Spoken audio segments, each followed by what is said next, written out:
నేడు మహబూబ్ నగర్ జిల్లాలో కేసీఆర్ పర్యటించనున్నారు. మధ్యాహ్నం 2 గంటలకు జడ్చర్లలో సీఎం కేసీఆర్ బహిరంగ సభలో పాల్గొననున్నారు. ఈ సభకు 1,00,000 మందికి పైగా జనం వచ్చేలా ఏర్పాట్లు జరుగుతున్నాయి.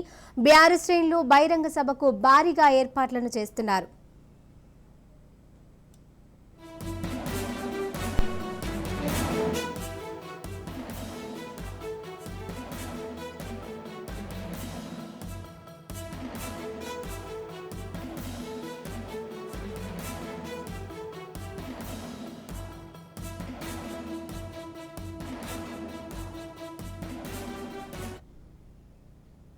నేడు మహబూబ్ నగర్ జిల్లాలో కేసీఆర్ పర్యటించనున్నారు. మధ్యాహ్నం 2 గంటలకు జడ్చర్లలో సీఎం కేసీఆర్ బహిరంగ సభలో పాల్గొననున్నారు.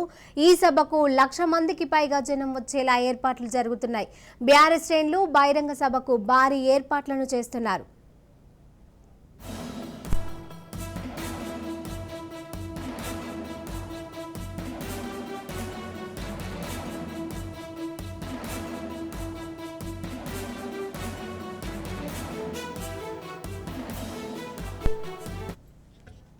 ఇక దీనికి సంబంధించిన పూర్తి అప్డేట్స్ మా ప్రతినిధి సాగర్ అందజేస్తారు. సాగర్, చెప్పండి, కేసీఆర్ పాల్గొనే బహిరంగ సభలో ఏదైతే ఉందో దీనికి సంబంధించిన ఏర్పాట్లు ఏ విధంగా ఉన్నాయి? పోలీసు బందోబస్తుకు సంబంధించిన అప్డేట్స్ ఏంటి?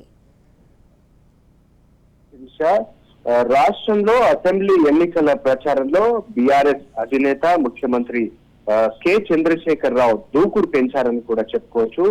వరుసగా ఆయా నియోజకవర్గాల్లో ప్రజా ఆశీర్వాద సభల పేరుతో భారీ బహిరంగ సభలు అయితే నిర్వహిస్తున్నారు.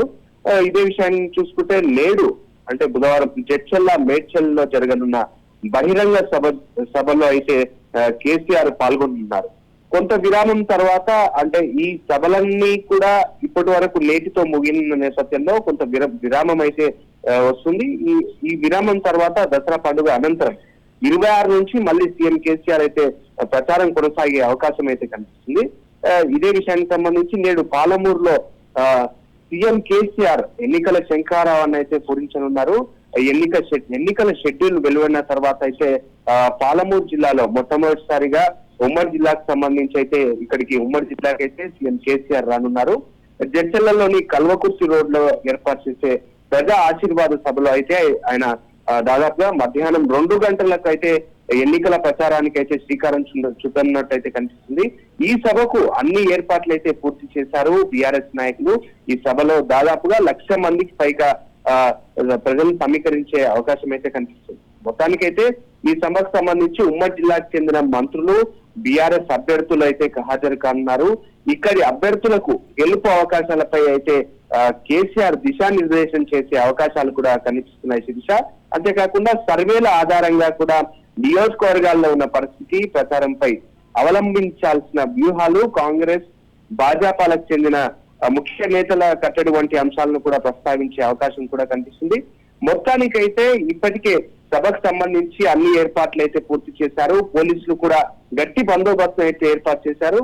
మొత్తానికి మంత్రి శ్రీనివాస్ గౌడ్, ఎక్సైజ్ శాఖ మంత్రి శ్రీనివాస్ గౌడ్ తో పాటు ప్రస్తుత తాజా మాజీ ఎమ్మెల్యే లక్ష్మారెడ్డి ఈ సభకు సంబంధించి అన్ని ఏర్పాట్లను అయితే దగ్గరుండి పరిశీలించిన పరిస్థితి అయితే కనిపిస్తుంది. మొత్తానికైతే కూడా అన్ని ఏర్పాట్లు అయితే పూర్తయినట్టే, దాదాపుగా అన్ని ఏర్పాట్లు పూర్తయ్యాయి.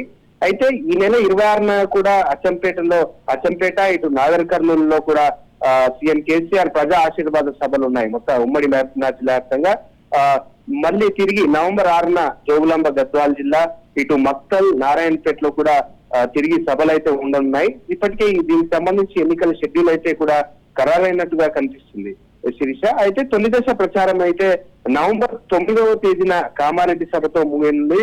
అంతేకాకుండా సీఎం కేసీఆర్ ఒక్కో రోజు 2-3 నియోజకవర్గాల్లో పర్యటిస్తూ బహిరంగ సభల్లో అయితే పాల్గొంటున్నారు.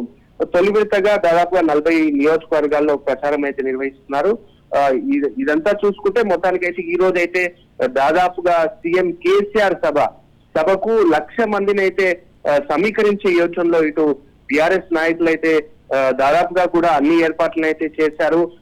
ఉమ్మడి మహబూబ్ నగర్ జిల్లాకు సంబంధించి అన్ని నియోజకవర్గాల నుంచి కూడా భారీగా ఇటు బీఆర్ఎస్ నాయకులు, కార్యకర్తలు కానివ్వండి, ప్రజలు కూడా భారీగా తరలి వచ్చే అవకాశం కూడా కనిపిస్తుంది. ఇక్కడ నుంచే ఎన్నికల శంఖారావాన్ని అయితే పూరిస్తున్నట్టుగా మనం చెప్పుకోవచ్చు Shirisha. Right, thank you Sagar.